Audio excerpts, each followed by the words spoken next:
મસ્ત વિદ્યાર્થી મિત્રો, તમારા બધાનું ચેનલ એજી સ્ટાર વિથ પર્વતમાં હાર્દિક સ્વાગત છે.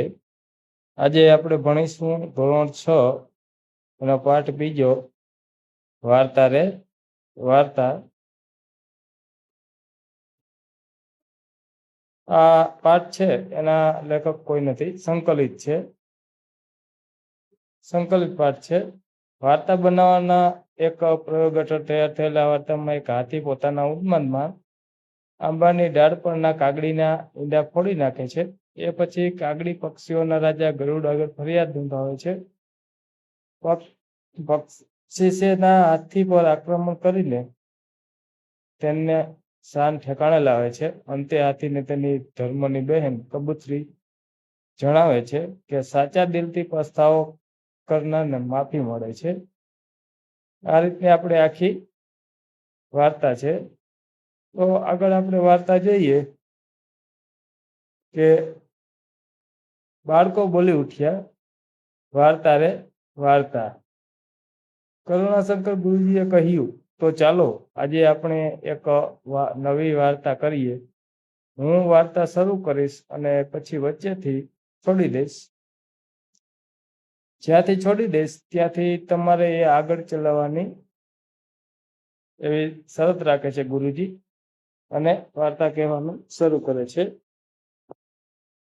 ગુરુજીએ વાર્તા માંડી. એક હાથી હતો. હાથી મસ્તી અને જબરજસ્ત ગાઢ જંગલમાં રહેતો. ઉનાળાનો બપોર હતો. હાથી તાપથી સિયાવિયા થઈ ગયો હતો. સિયાવિયા થયો એટલે ખૂબ પરેશાન થવું. આંખો બંધ કરી એને છાયાની ઠંડક માણી. ઘડી બે ઘડી પછી એને ટાઢક વળી આંખ ઉગાડીને એને જોયું તો આંબા પર લૂંબે ને ઝૂંબે કેરીઓ લચી રહી છે. એક જંગલમાં હાથી રહેતો એ પ્રકારની વાર્તા છે. વાર્તાનો રૂલ એવો છે કે જ્યાંથી ગુરુજી છોડી દે ત્યાંથી બીજા વિદ્યાર્થીએ વાર્તા ઉપાડવાની શરૂઆત કરવાની. હર્ષદ નામનો છોકરો છે. હર્ષદે વાત ઉપાડી લીધી. હાથીએ અડવેક રહીને સૂંઢ ઊંચકી ડાળીએથી કેરીઓ તોડતો જાય અને મોંમાં મૂકતો જાય. એને કેરી પણ કેવી રસદાર અને કસદાર, ખટમધુરી અને મોંમાંથી પાણી છૂટે તેવી. હાથીની તરસ છીપી અને એને કોઠે ટાઢક વળી. હાથી ખુશખુશાલ થઈ ગયો. માથું હલાવતો, કાયા ડોલાવતો, સૂંઢ ઉછાળતો ગેલમાં આવી ગયો. સડાક કરતી સૂંઢ ઉચકી એણે એક ડાળીને પકડમાં લીધી અને કડડ કરતી ડાળી તૂટી પડી. હાથી કેરીઓ ખાઈને એની તરસ પણ છીપાડી અને ખૂબ મસ્તીમાં આવી ગયો. એક આંબાની જે ડાળ હતી એ તોડી પાડે છે. આંબાની જે ડાળ એક હતી એ તોડી પાડે છે. કરુણાશંકરે વાત સાંધી આપી. ડાળી ઉપર કાગડીનો માળો હતો. માળામાં 3 ઈંડા હતા. ભોંય પર પટકાઈને ઈંડાના ખોદા નીકળી ગયા. ત્યાં તો ભટના ઊંડાણમાંથી એક કંપતો અવાજ આવ્યો. હાથી ભૈયા, ત્યાં શું કરી નાખ્યું? હાથીએ ડાળી તોડી એટલે કાગડી ઊંડાણમાંથી બોલી કે હાથીભાઈ, ત્યાં શું કરી નાખ્યું? કલ્યાણીએ વાત આગળ વધારી. કાગડીએ કડાટ મચાવી મૂક્યો. ચારે દિશામાંથી ક્રાઉ ક્રાઉ ક્રાઉ ક્રાઉ કરતા કાગડા એકઠા થઈ ગયા અને હવામાં સૂંઢ વીંચતો ગર્જના કરતો હાથી ઠંડે કલેજે ચાલતો થયો. હવે કમલ વાત કરે છે. કમલે તાતણો મેળવ્યો અને કહ્યું, કાગડીએ નાતના પંચને ફરિયાદ કરી. મહાજન, મારે આ હાથી સામે ફરિયાદ નોંધાવી છે. એણે વગર વાંક ગુને મારા ઈંડા ફોડી નાખ્યા છે. મારા બચ્ચાની હત્યા કરી છે. કાગડીના સ્વજનોએ પણ સાથ પુરાવ્યો. કા કા કરતા બધા કાગડાએ સાથ પુરાવ્યો. તેણે પોતાની નાતમાં ફરિયાદ કરી. હસીને વાત આગળ વધારી. નાતનો મુખી કાગડીને લઈ પંખીઓના રાજા ગરુડના દરબારમાં ગયો. દરવાજે ગીધની ચોકી છે. દરવાજે ગીધની ચોકી છે. ડેલીએ કુકડાની પડઘમ ગાજે છે. મેળીએ બુલબુલની શરણાઈ વાગે છે. ચોકમાં ન્યાયની ધજા ફરકે છે. રાજા ગરુડ સભા ભરીને બેઠા છે. પાસે હસમુખ પ્રધાન મંડળ બિરાજ્યું. હવે આ રીતના આપણે ગરુડના જે રાજા છે, રાજા ગરુડ, એની જાહો જલાલી છે, એની સભાનું વર્ણન છે. હસીના પ્રધાન મંડળે કાકડીની ફરિયાદ સાંભળી, ચુકાદો જાહેર કર્યો. ગુનેગાર હાથીને દેશવટો આપવામાં આવે, બાજ સેનાપતિ આ સજાનો તરત જ અમલ કરે. હવે ધનજી આગળ વાત કરે છે. ધનજીએ કહ્યું, સેનાપતિએ બાજ સૈનિકોની ટુકડી સજ્જ કરી. હાથીની શોધ આરંભાઈ. હવાઈ તપાસ શરૂ થઈ. સરોવરને માથે આવીને હવાઈ ટુકડી થંભી. સરોવરમાં પાણી હિલોળા લઈ રહ્યું છે. ચોપાસ વનરાઈ વિસ્તરી છે. ઝાડના ઝૂંડમાં પંખીઓ કલગાન કરે છે. મોર ગહેકે છે. કોયલ ટહુકે છે. કબૂતર ઘૂઘવે છે. ઓલો ઘૂઘું કરે છે. અને કમળનો મીઠો પવન હૈયામાં હર્ષ ભરે છે. કમળવન જે છે, કમળવનનો મીઠો પવન હૈયામાં આવું સરોવર સુંદર છે. ત્યાં આપણા હાથીભાઈ નજરે પડે છે. પછી કપિલ કહે છે આગળ. કપિલ કહે છે, સરોવરના છાતીપુર પાણીમાં હાથી ઊભો છે. સૂંઢમાંથી પાણીના ફુવારા ઉડાડી એ સ્નાન કરે છે. ઘડીકમાં કમળવનમાં ઘમસાણ મચાવે છે. ઘડીકમાં સૂંઢ ઊંચી કરી ઘેરા નાદે આનંદનો ચિત્કાર કરે છે. કાગડી બોલી ઉઠ્યું છે, મારા ઈંડાનો નાશ કરનાર આજ દુષ્ટ હાથી. બીજા પક્ષીઓ પણ શું પુરાવે છે? કા કા. હાથી કાગડી ઓળખી પાડે છે કે આ જાતિ છે એને મારા ઈંડાનો સર્વનાશ કર્યો છે. મકન કહે છે આગળ વાત, અને બાજ સરદાર હવામાંથી તીર વેગે હાથી પર ધસે છે. એની પીઠ પર તીણી ચાંચનો જોરદાર ઘા મારે છે. હાથીના રંગમાં ભંગ પડે છે. એ છળી ઉઠે છે. છળી ઉઠવું એટલે ચોકી જવું, કે ઓચિતાનો હુમલો ક્યાંથી થયો. ત્યાં તો બાજ ટુકડી એના પર ચારે બાજુથી હુમલો કર્યો છે. ધમ પછાડા કરતો હાથી પાણીમાંથી બહાર નીકળે છે. ઊંચી સૂંઢે અને ઊભી પૂંછડીએ નાસવા માંડે છે. બાજ સેના પીછો પકડે છે. કારણ કે હવે આ જે બાજ સેના છે તે હાથીને આ જંગલમાંથી બહાર ખદેડી દેવાનો હતો. ગરુડ રાજાને આજ્ઞા હતી કે એને જંગલમાંથી દેશવટો આપવાનો છે. એટલે એનો પીછો લે છે અને એને હાથીને ત્યાંથી જંગલમાંથી ભગાડે છે. રતન આગળ વધારે છે વાત, સામે માર્ગ ખુલ્લો છે. પાછળ બાજ સેનાનો હલ્લો છે. હાથીને કશો સહારો નથી. બચવાનો એકેય આરો નથી. દોડ્યો જાય છે. હાફડો ફાફડો દોડ્યો જાય છે. હિંમત એકઠી કરીને દોડતો જાય છે. અને પાછળ બે માર કરતી બાજ સેના આવી રહી છે. હાથીભાઈ હવે જંગલ છોડીને ભાગી નીકળ્યા છે. હવે આગળ લાલજી વાત કહે છે, લીલુડા વનની હદ પૂરી થાય છે. સામે ડુંગરની આડી દિવાલ ખડી છે. ડુંગરની પેલી બાજુ વેરાન છે. ડુંગરની સાંકડી ઘાટીમાંથી હાથી બહાર નીકળી જાય છે. અને આમ હાથી હદપાર થાય છે. ડુંગરની ઘાટી છે એ વટાવી અને હાથી બહાર નીકળી જાય છે. અને આ રીતે જે બાજ સેના છે હાથીને જંગલમાંથી હદપાર કરે છે. હદપાર એટલે સરહદોની બહાર, તે વિસ્તારમાં રહેવા ન દેવાનો. હવે કરુણાશંકર આગળ કહે છે, હાથી ભૈયા તને આ શું સૂઝ્યું? રોજ સવાર સાંજ પેલા આંબાની ઘેરી ઘટામાં એક દર્દ ભર્યો અવાજ આવતો હતો. એ અવાજ થોડી કબૂતરીનો હતો. હાથીની એ ધર્મની બહેન હતી. ભૈયાએ કરેલા અપરાધથી એ ગમગીન હતી. એના હદપારથી એ બેચેન બની હતી. એ હર ઘડી મૂંગું મૂંગું કલ્પાંત કરતી હતી. દિવસો પર દિવસો વીતતા હતા. શું કરવું એને સૂચતું ન હતું. હવે નરીમન કહે છે, એને કાંઈક એક વિચાર આવ્યો. સવારનું પહેલું કિરણ ફૂટતા જ એ ઉડી નીકળી. વન વટાવ્યું, ડુંગરની દિવાલો ઓળંગી પોતાના હાથીભાઈની શોધમાં એ નીકળી પડી.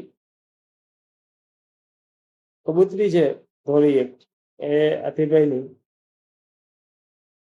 બેન હાથીભાઈ તેને માનેલી હોય છે. તેને પોતાના ભાઈને દેશપટો આપ્યો એટલે ચિંતા થાય છે. હવે તે હાથીની શોધખોળમાં જાય છે. ત્યાંથી ખુરશીદ આગળ વાર્તા કહે છે. ખુરશીદ કહે છે, આકાશમાં ભાગ્યે જ કોઈ ભૂલ્યું ભટક્યું પક્ષી નજરે પડે છે. ધરતી પર ભાગ્યે જ કોઈ પ્રાણી આંખે ચડે છે. નાના ઝાડવાથી ધરતીના છેડા સુધીનો આખો પટ છવાયેલો છે. એકાદ આછું પાતળું ઝરણું વહી રહ્યું છે. આખા વેરાન પટમાં એ એકલી જ આંખ ઠારતી લીલી પટ્ટી છે. એ પટ્ટીના ઝાંઝવાના આછા અધૂરા છાંયડામાં હાથી શરીર સંકોચીને પડ્યો છે. પોતે કરેલા પાપનો એક પસ્તાવો થાય છે. હવે હાથીને હદપાર કરે છે. વેરાનમાં જાય છે જ્યાં કોઈ ઝાડ નથી, નાના ઝાડ છે. એમાં માત્ર એક જ લીલી પટ્ટી છે અને આછા ઝરણા વહે છે. એટલે ત્યાં પોતાનું શરીર નાના ઝાડવા નીચે સંકોચી અને છાંયડા પડ્યો. હાથીને એને જે પોતે કર્યું એને હવે પસ્તાવો થાય છે. ત્યાંથી આ વાર્તા છે એને ફાલ્ગુન આગળ વધારે છે. ફાલ્ગુન કહે છે, એને કોઈની પાંખોના ફફડાટનો આભાસ થાય છે. એ ઘનમાંથી જાગે એ પહેલા જ એક ધીમો મીઠો અવાજ એના કાને અથડાય છે. હાથી ભૈયા.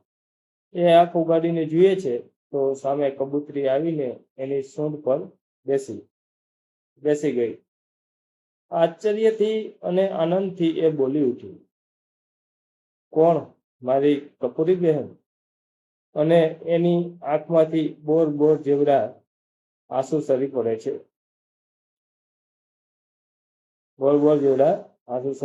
છે.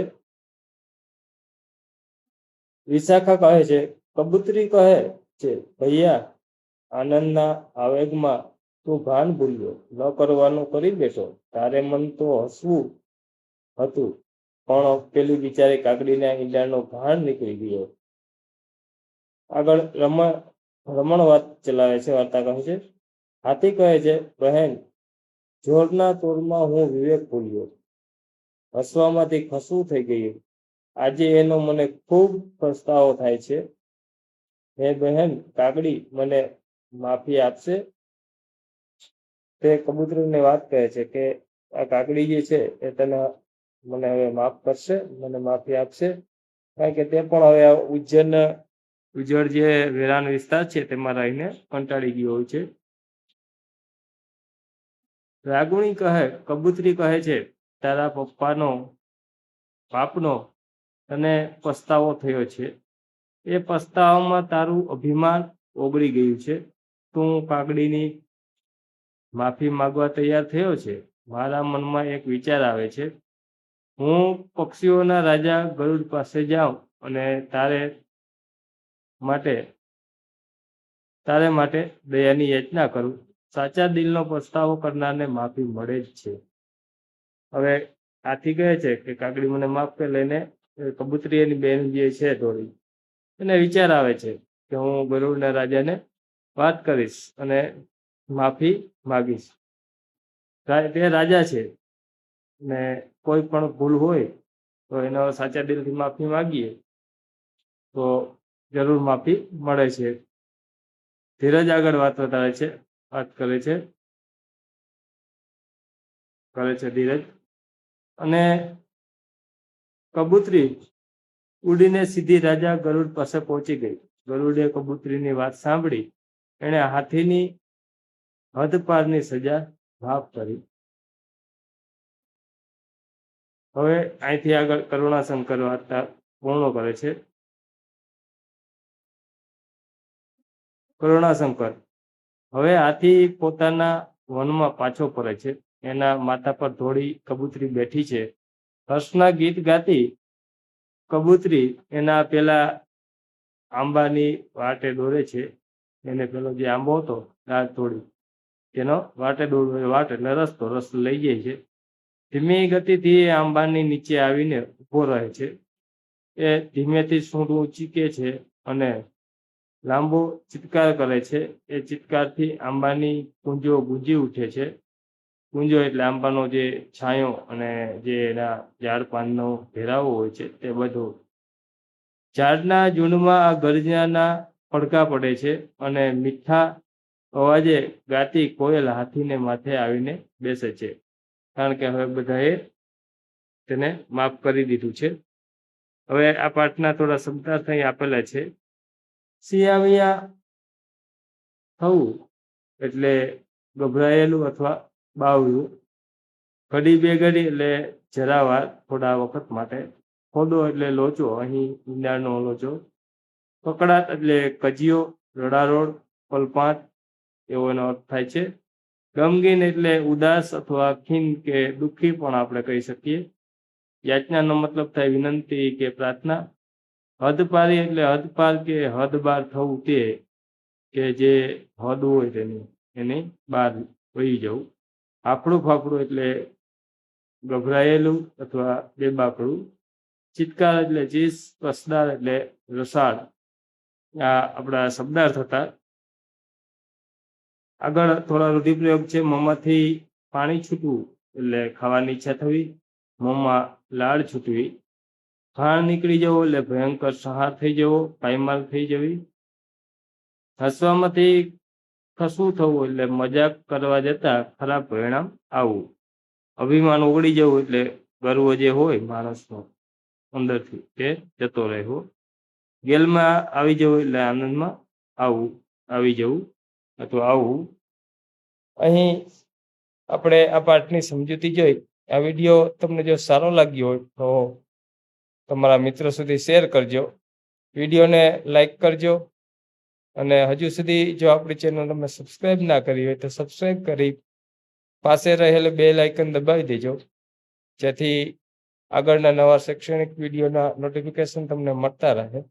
અને વિદ્યાર્થી મિત્રો, તમારે કયા વિષયમાં ભણવામાં તકલીફ પડે છે તે કોમેન્ટ કરી જરૂર જણાવજો, જેથી આપણે એ વિષયને લગતા વિડીયો મૂકી શકીએ.